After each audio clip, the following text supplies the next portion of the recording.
महाराष्ट्राचं आराध्य दैवत राजा शिवछत्रपती, भारतीय राज्यघटनेचे शिल्पकार भारतरत्न परमपूज्य डॉक्टर बाबासाहेब आंबेडकर, हिंदू हृदय सम्राट शिवसेना प्रमुख माननीय बाळासाहेब ठाकरे, धर्मवीर आनंद दिघे साहेब यांच्या पवित्र स्मृतीस वंदन करून आजच्या या विजयी उमेदवारांच्या सत्काराकरता आणि त्याचबरोबर थोड्याफार मतांनी फरकांनी पराभूत झालेल्या आमच्या वीरांना प्रोत्साहन देण्याकरता या ठिकाणी उपस्थित आपल्या सगळ्यांचे लाडके संसदरत्न खासदार की ज्यांची दखल हिंदुस्थानचे पंतप्रधान माननीय नरेंद्र मोदी साहेब वारंवार घेतात, ते त्यांना भाऊ म्हणून हाक मारतात, असा आपला हा भाऊ डॉक्टर श्रीकांत एकनाथ शिंदे साहेबांनंतर या हिंदुस्थानातील तमाम शिवसैनिकांचा आधारस्तंभ असे डॉक्टर श्रीकांत शिंदे या कार्यक्रमाला उपस्थित राहिल्याबद्दल मी खास करून या नवी मुंबईकरांतर्फे त्यांचे मी या ठिकाणी आभार मानतो. या कार्यक्रमाचे आयोजक शिवसेना उपनेते विजयजी चौगुले ज्यांच्या मार्गदर्शनाखाली ही निवडणूक, मग ती लोकसभेची असो काही आता झालेली नवी मुंबई महानगरपालिकेची असो, असे दोन एक कट्टर आणि मेहनती उपनेते आम्हाला लाभलेले आहेत. त्यापैकी विजयजी चौगुले आणि आमचे विजयजी नाटा साहेब. ही निवडणूक महानगरपालिकेची लढताना खऱ्या अर्थाने मला ज्यांनी साथ दिली, ज्यांच्या नेतृत्वाखाली, ज्यांच्या मेहनतीने ही निवडणूक मला पळताना माझ्या सोबत जी मंडळी होती, त्यापैकी आमचे दोन्ही जिल्हा प्रमुख द्वारकानाथजी भोईर आणि किशोरजी पाटकर. त्याच जोडीने महिला आघाडीची साथ मिळाली. महिला आघाडीच्या नवी मुंबई जिल्हा संघटक शीतलताई कचरे आणि सरोजताई पाटील. गेले वर्षभर ज्यांच्या उपस्थितीमध्ये युवा सेनेचा प्रवेश झाला, आमचा अनिकेत म्हात्रे युवा सेनेचे जिल्हा प्रमुख असतील, त्यांच्या सोबतीने मग ममित असेल आणि साईनाथ असेल, जी मंडळी आमचा कुलकर्णी असेल, की युवा सेनेची ताकद या नवी मुंबईमध्ये उभी केली, असे जे जिल्हा प्रमुख आमचे अनिकेत म्हात्रे, ज्या वरिष्ठ मार्गदर्शकांनी ही निवडणूक लढण्यासाठी आम्हाला मार्गदर्शन केले, त्यापैकी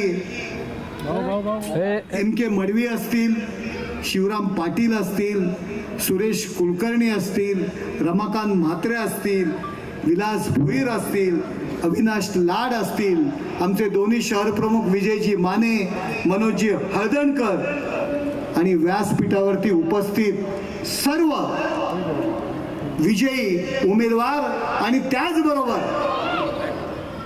थोड्याफार फरकाने, थोड्याफार आमच्या चुकीने जे पराभूत झालेले आहेत, ते आमचे सगळे वीर शिवसैनिक, या सगळ्यांना हा नरेश मस्के नमस्कार करतो. आज या ठिकाणी आज एकनाथ शिंदे साहेबांच्या नेतृत्वाखाली या नवी मुंबई महानगरपालिकेच्या निवडणुकीमध्ये 42 जागा आम्ही निवडून आणलेल्या आहेत.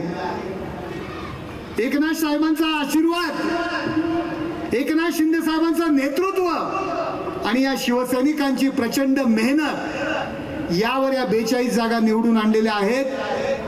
थोड्याफार जागा 3-4 पॅनल, काही थोड्याफार आमच्या चुका असतील, थोड्याफार जे आपल्याला मराठी शाहीला जे पाठीत खंजीर खुपसण्याचं जो शाप आहे त्याच्यामुळे असेल, आणि थोड्याफार जागा, मी म्हणतो जास्तीत जास्त जागा सत्तेचा गैरवापर या नवी मुंबईत केल्यामुळे, दादागिरी, पोलिसांचा बळजबरीपणा, महानगरपालिकेच्या अधिकाऱ्यांना हाताशी धरून शिवसैनिकांना जो छळण्याचा प्रकार केला, आणि त्यामुळे आमच्या काही थोड्याफार जागा गेल्या.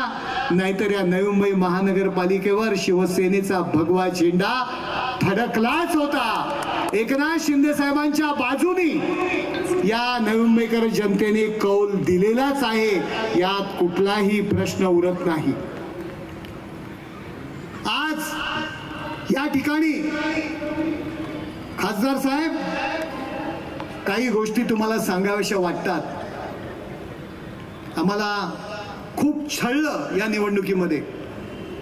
आम्ही या महाराष्ट्रात सत्तेवर आहोत, परंतु नवी मुंबईत आम्हाला कुठेतरी वाटलं की आम्ही सत्तेत नाही आहोत का, अशा पद्धतीने सत्तेचा गैरवापर करण्याचा प्रयत्न या नवी मुंबईत करण्यात आला. काही गोष्टी तुम्हाला मी कानावर घालतो. महानगरपालिकेच्या निवडणुका झाल्या, आम्ही युतीचा धर्म पाळला. आम्ही महापौर, उपमहापौर बिनविरोध त्या ठिकाणी निवडून दिले. आमच्या उमेदवारांनी आमचे अर्ज मागे घेतले. परिवहन समितीच्या निवडणुका होत्या. आमचे सर्व परिवहन समितीचे ज्यांना उमेदवार दिलेले सदस्य या ठिकाणी बसलेले आहेत. अख्ख्या महाराष्ट्राला एक नियम, जो 31 चा जो कायदा आहे 2006 मध्ये जी सरकारने अमेंडमेंट केले, 2006-07 ला तो अंमलबजावणी झाली, आणि त्यापासून जो कायदा आहे परिवहन समितीच्या निवडणुका या संख्याबळावरती या सदस्य निवडले जातात. आतापर्यंत मुंबई महापालिका असू द्या, ठाणे महानगरपालिका असू द्या, कल्याण महानगरपालिका असू द्या, संभाजीनगर महानगरपालिका असू द्या, नागपूर महानगरपालिका असू द्या, सर्व ठिकाणी संख्याबळावरती सदस्य नेमले गेले. तो कायदा करण्यामागे हा एकच हेतू होता की सत्ताधारी पक्ष गैरवापर सत्तेचा करणार नाही, सर्व पक्षांना समावेशक प्रतिनिधित्व मिळेल, घोडे बाजार होणार नाही, आणि याकरता तो कायदा निर्माण केला. परंतु या महाराष्ट्रामध्ये फक्त नवी मुंबईमध्ये या कायद्याचं उल्लंघन केलं गेलं, आणि 12च्या 12 परिवहन सदस्य, मी बीजेपी म्हणणार नाही, या नवी मुंबईमध्ये बीजेपी नाहीये, नाईक जनता पार्टी आहे. मी नाव घेतो, मी जरी लोकसभेचा शिवसेना भाजपाचा युतीचा उमेदवार असेल, पण मी घाबरत नाही. पक्षाकरता अशा किती खासदारकी आम्ही सोडून द्यायला आम्ही तयार आहोत. परंतु या नाईक जनता पार्टीने स्वतःचे 12चे 12 उमेदवार चुकीच्या पद्धतीने विजयी म्हणून घोषित केले. या महापालिका सभागृहात आयुक्ताला सुद्धा उत्तर देऊ दिलं नाही. अशा पद्धतीने सत्तेचा गैरवापर या ठिकाणी होतोय. फक्त आपल्या बाबतच होत नाही असं नाही. या बेलापूर विधानसभा मतदारसंघामध्ये जे आमदार आहेत, भारतीय जनता पार्टीचे आमदार आहेत मंदाताई म्हात्रे यांनी या नवी मुंबईकरांसाठी एकनाथ शिंदे साहेबांच्या मार्गदर्शनाखाली, देवेंद्रजी फडणवीस यांच्या कृपेने एक मोठं हॉस्पिटल मंजूर केलं. फक्त हॉस्पिटल नाही, त्या ठिकाणी मेडिकल कॉलेजची सुद्धा निर्मिती करण्यासाठी भूखंड राखून ठेवला. परंतु संख्याबळ आणि आपल्या सत्तेच्या जोरावरती त्याला सुद्धा विरोध करण्याचा प्रयत्न त्या महासभेत केला गेला, त्याला विरोध केला गेला. परंतु आज माननीय मुख्यमंत्र्यांचं मी खास करून अभिनंदन करेल, आभार मानेल नवी मुंबईकर जनतेतर्फे. आज जो हिंद की चादर या कार्यक्रमामध्ये माननीय देवेंद्रजी फडणवीस यांनी मंदाताई जे घेत असले, जे सुरू करत असलेलं हॉस्पिटल आहे ते नवी मुंबईत होणार ही घोषणा केली. म्हणून शिवसेनेतर्फे आम्ही देवेंद्रजी फडणवीस यांचे आभार मानतो. गोरगरीब जनतेच्या करता, गोरगरीब रुग्णांकरता हे भलं मोठं हॉस्पिटल या ठिकाणी होतंय आणि मंदाताई त्यासाठी पुढाकार घेतात. एकनाथ शिंदे साहेबांनी तो हॉस्पिटल मंजूर केलेला आहे. काही नतद्रष्ट मंडळींनी त्याला विरोध केला, परंतु आता हॉस्पिटल त्या ठिकाणी होतंय. आणि शिवसेना पूर्णपणे मंदाताई म्हात्रे यांच्या पाठीशी उभी राहील, त्या हॉस्पिटलच्या पाठीशी उभी राहील असं या ठिकाणी आम्ही जाहीर करतो. आणखी एक नवीन नियम, एक कमिटी नेमले म्हणे या महानगरपालिकेमध्ये. नगरसेवकांचा कुठलाही प्रस्ताव आणायचा असेल, प्रशासनाचा कुठलाही प्रस्ताव आणायचा असेल तर तो त्या कमिटी समोर जाणार. ती कमिटी ठरवणार की महासभेत तो प्रस्ताव आणायचा की नाही. हे काय चाललंय? ही कुठली लोकशाही आली? पण मला या ठिकाणी सांगायचं आहे, या मतदारसंघाचा खासदार नरेश म्हस्के आहे. आमचे नेते एकनाथ शिंदे साहेब आहेत. आम्ही दोघंही महानगरपालिकेचे नियम कोळून पाहिलेलो आहे. आमच्या साथीला डॉक्टर श्रीकांत एकनाथ शिंदे आहेत.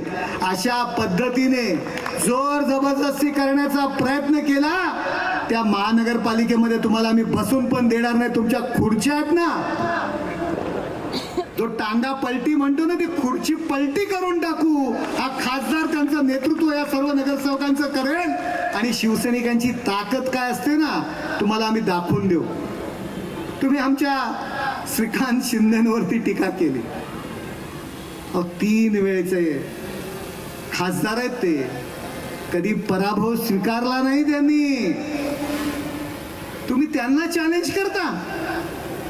माननीय नरेंद्र मोदी साहेबांना विचारा, अमित शाह साहेबांना विचारा, संसदीय कार्यमंत्री किरण रिजिजू यांना विचारा, श्रीकांत शिंदे हे व्यक्तिमत्व काय आहे?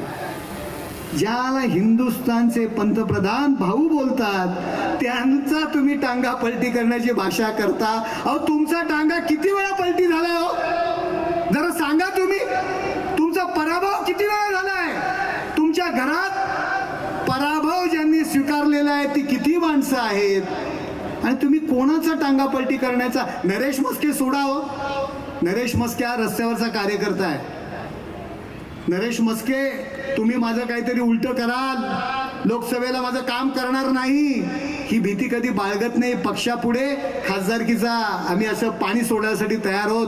प्रथम माझा शिवसेना पक्ष आणि नंतर सगळी खासदारकी आणि आमदारकी. या मतदारसंघात, ऐरोली मतदारसंघात जवळजवळ 27 नगरसेवक, 28 नगरसेवक शिवसेनेचे आहेत. खासदार साहेब, आम्ही युतीच्या बैठकीला बसलो. 20 जागा घ्यायच्या तर घ्या. आम्ही जाणार नव्हतो, पण एकनाथ शिंदे साहेब म्हणाले आपण युती धर्म पाळला पाहिजे. 20 जागा घ्यायच्या तर घ्या, नाही तर आम्हाला युतीची गरज नाही. आणि ज्या व्यक्तीने हे स्टेटमेंट केलं तो माझा मित्र आहे. पूर्वीच्या शिवसैनिकापासून त्याच्या सोबत मी राहिलेलो आहे. त्या व्यक्तीने भाषा केली, 10 जागा तुमच्या निवडून येणार नाहीत. मी खास करून आकाश मडवी यांचं अभिनंदन करतो. 2 वेळा त्या व्यक्तीला त्यांनी पाडलाय. तुमच्या 10 जागा निवडून येणार नाही. युतीच्या मीटिंग मध्ये बोलले शिवराम शेठ, ते ह्यावेळी पण पराभूत झाले. आमच्या आकाश मडवींनी 2दा त्याला पाडलं. त्यामुळे ह्यांची जी योग्यता आहे ना, ती ह्यांनी समजून घ्यायला पाहिजे. या महानगरपालिकेमध्ये निवडणुकीत काम करताना शासनाने जे का पोलिसांनी मला बंदोबस्त दिला होता, परंतु वेगळा एक माझ्या पाठीमागे 2-4-10-12 गाड्या असायच्या. नरेश म्हस्के 3:30-4 वाजेपर्यंत प्रत्येक वार्डात जायचा. तिथपर्यंत माझ्या पाठीमागे गाड्या फिरायच्या. कशासाठी फिरायच्या काय मला माहिती नाही. मला आनंदनगर चेकनका क्रॉस केला की गाड्या त्या परत जायच्या. खास फुकटचा बंदोबस्त मला त्यांनी दिला होता. नरेश म्हस्के काय करतो, कुठे जातो, कोणाला भेटतो, काय आम्ही घाबरत नाही. त्यांना घाबरवण्याचा प्रयत्न केला, परंतु आम्ही घाबरत नाही, कारण आमच्या मागे एकनाथ शिंदे साहेब आहेत. आमच्या मागे धर्मवीर आनंद दिघे साहेबांचा आशीर्वाद आहे, तो तुमच्या मागे नाहीये. 10 जागा पण निवडून येणार नाहीत, 42 जागा निवडून आल्या. खासदार साहेब, गेले 20 ते 25 वर्ष त्यांची इथे सत्ता आहे. या ठिकाणी आमचे माथाडी कामगार लो इन्कम ग्रुपच्या सोसायटी आहेत. मी ज्यावेळी निवडून आलो त्यावेळी मला कळलं की त्या सोसायट्यांमध्ये कंडो नियम म्हणून एक नियम काढलाय, त्यामध्ये पाण्याचं काम नाही, ड्रेनेजचं काम नाही, काही कामं नाही करायची. मी बोला हे का? तर नाही, त्या सोसायट्या आहेत आणि ते माडाच्या सोसायट्या आहेत, त्यांनी सिडकोनी दिलेल्या सोसायट्या आहेत. साहेब, एकनाथ शिंदे साहेबांच्या नेतृत्वाखाली आम्ही मिटिंग लावली, आम्ही आंदोलनाचा इशारा दिला आणि एकनाथ शिंदे साहेबांनी तो निर्णय घेतला. सर्व सोसायट्यांमध्ये ती कामं सुरू झाली. 25 वर्ष यांना या लोकांची कामं करता नाही आली. कसली तुमची सत्ता हो? अनेक स्मशानभूमीमध्ये CRZच्या नावाखाली लाईट पण नाहीयेत, रस्ता पण नाहीये. या आमच्या ठाण्यात बघा काय परिस्थिती. आम्ही नियम पाळत नाही हो. वन खात्याच्या ठिकाणी सुद्धा आमच्या स्मशानभूमी आहेत आणि CRZच्या ठिकाणी पण आहेत. अहो कसले नियम, लोकांसाठी कसले नियम पाळता तुम्ही? ही परिस्थिती आहे साहेब. तुमच्या प्रयत्नांनी आज जवळजवळ 500 LED दिवे आपण महानगरपालिकेचा एकही खर्च न करता आपण सोडियम वेपर दिवे, मग स्मशानभूमी असेल वेगवेगळ्या ठिकाणी आपण जो CSR आम्हाला उपलब्ध करून दिला त्यातून या नवी मुंबईमध्ये आपण लावलेले आहेत. जवळजवळ प्रत्येक वॉर्डामध्ये आपण गार्डन्स असतील, आउटडोर फिटनेस असतील, अशी सेंटर्स खासदार निधीच्या माध्यमातून आपण उभी केलेली आहेत. कामाचा प्रचंड असा डोंगर एकनाथ शिंदे साहेबांच्या कृपेने. मला यांना एकच प्रश्न विचारायचा आहे. जर तुम्ही भूखंड जर म्हणता तर आता परवा कोणीतरी एक प्रेस कॉन्फरन्स घेतली, त्यांचं नाव काय? मिरजे. मी पाहिली, मी त्या सगळ्या चॅनलवर पाहिली, सगळ्या छोट्या युट्यूबर्सवर. मिरजे माझं जाहीर आव्हान आहे, माझं खासदार नरेश मस्के म्हणून आव्हान आहे. भूखंडांच्या तुम्ही जर चोरीचा वार्ता करत असाल तर मिरजे यांनी जी प्रेस कॉन्फरन्स घेतलेली आहे, त्यांनी जे आरोप केलेले आहेत, वन खात्याच्या जमिनी संदर्भात केलेले आहेत, MIDCच्या जमिनी संदर्भात केलेले आहेत, एकेकाळचा तुमचा मित्र होता असं सुद्धा मिरजेंनी सांगितलंय. तर त्यांनी जे काही आरोप केलेले आहेत त्याचं उत्तर दस्तूर खुद्द जे नवी मुंबईचे नायक समजतात त्यांनी द्यावं, दुसरं कोणी देऊ नये. मिरजे खोटे आहेत का तुम्ही खोटे? हा सूर्य, हा जयद्रथ. मिरजेंच्या प्रश्नांना उत्तरं, मिरजेंनी केलेल्या आरोपांना उत्तरं त्यांनी देण्याची गरज आहे. आणि तरच तुम्ही खऱ्या अर्थाने नवी मुंबईचे नायक आम्ही समजू. साहेब, आम्ही टीका करणार नव्हतो, पण परिवहन समितीच्या निवडणुकीमध्ये जे काही कृत्य आपण केलेले आहेत त्यामुळे युतीचा जो धर्म आहे, आम्ही निवडणुका झाल्यानंतर ठरवलं होतं की आपण त्यांच्या विरुद्ध बोलायचं नाही. परंतु जे काळे कृत्य तुम्ही परिवहन समितीच्या निवडणुकीत केलेलं आहे त्यामुळे आज तुम्हाला तुमच्यावरती आम्हाला आरोप करावे लागत आहेत. आणि ही लढाई आता सुरू झाली, ही लढाई सुरू झालेली आहे. हे लढण्याकरता आमचे सर्व शिवसैनिक, आमचे वीर तयार आहेत आणि श्रीकांत शिंदे या ठिकाणी आलेले आहेत, ते आमच्या पाठीमागे उभे आहेत. आम्ही कुणाला घाबरणार नाही एवढंच या ठिकाणी सांगतो आणि माझे 2 शब्द या ठिकाणी पूर्ण करतो. पुन्हा एकदा नवी मुंबईकर जनतेचे, आपले सगळ्यांचे मुख्य नेते एकनाथ शिंदे साहेब यांच्या वतीने एवढा प्रचंड मताधिक्य आम्हाला मिळवून दिल्यातर्फे आभार मानतो. धन्यवाद. जय हिंद.